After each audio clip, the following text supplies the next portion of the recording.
સુરેન્દ્રનગર જિલ્લામાં વાવાઝોડા અને કમોસમી વરસાદના કારણે મીઠા ઉદ્યોગને ભારે નુકસાન થયું છે। રણમાં 8 મહિનાની મહેનત બાદ તૈયાર કરેલા મીઠા વ્યાપક રીતે બગડ્યા છે અને જેના કારણે ઉત્પાદનમાં ધરખમ ઘટાડો થવાની પણ શક્યતા છે। પાટડીના પૂર્વ ધારાસભ્ય નૌશાદ સોલંકી રણમાં મુલાકાત લઈ આ નુકસાનની જાણકારી મેળવી અને સરકાર દ્વારા અગરિયાઓને સીધી સહાય આપવામાં આવે તેવી માંગ કરી છે।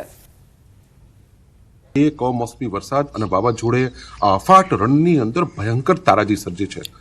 જે માં મહેનત કરીને જે અગરિયાઓ જે મીઠું પકવે છે એ મીઠું હવે ઉપાડવાની સ્થિતિમાં હતા ત્યારે સમગ્ર મીઠું લગભગ ખરાબ થઈ ચૂક્યું છે।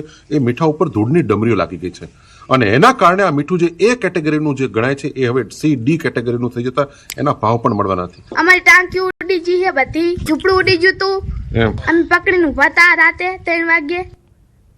ગુજરાતના નાયબ મુખ્યમંત્રી હર્ષ સંઘવી આજે વડોદરાની મુલાકાતે છે, જ્યાં તેઓએ વિવિધ પ્રોજેક્ટ્સનું લોકાર્પણ અને ખાતમુહૂર્ત કર્યું। આ પ્રસંગે નાયબ મુખ્યમંત્રીએ અસામાજિક તત્વોને ચેતવણી આપી અને કહ્યું કે કોઈ અસામાજિક તત્વ સામાન્ય નાગરિકોને હેરાન કરશે, છોડવામાં આવશે નહીં। કોઈ ટપોરી નાગરિકોને હેરાન કરશે તો સીધા કરીશું તેવી વાત પણ કરી છે।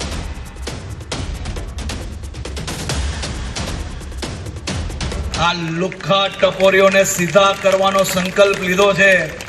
એમને ચાહે એટલી હિંમત અજમાવી લે, ચાહે એટલા લોકોને, નાના મોટા રાજનીતિક લોકોનો સહારો લઈને આ કોઈની ભલામણ હું સાંભળવાનો નથી।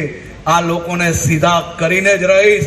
કોઈ ટપોરી, કોઈ અસામાજિક તત્વો જો સામાન્ય નાગરિકોને હેરાન પરેશાન કરશે તો ગુજરાત પોલીસમાં હનુમાનજીનો દ્રશ્ય તમને સૌ લોકોને જરૂરથી નજરે પડશે।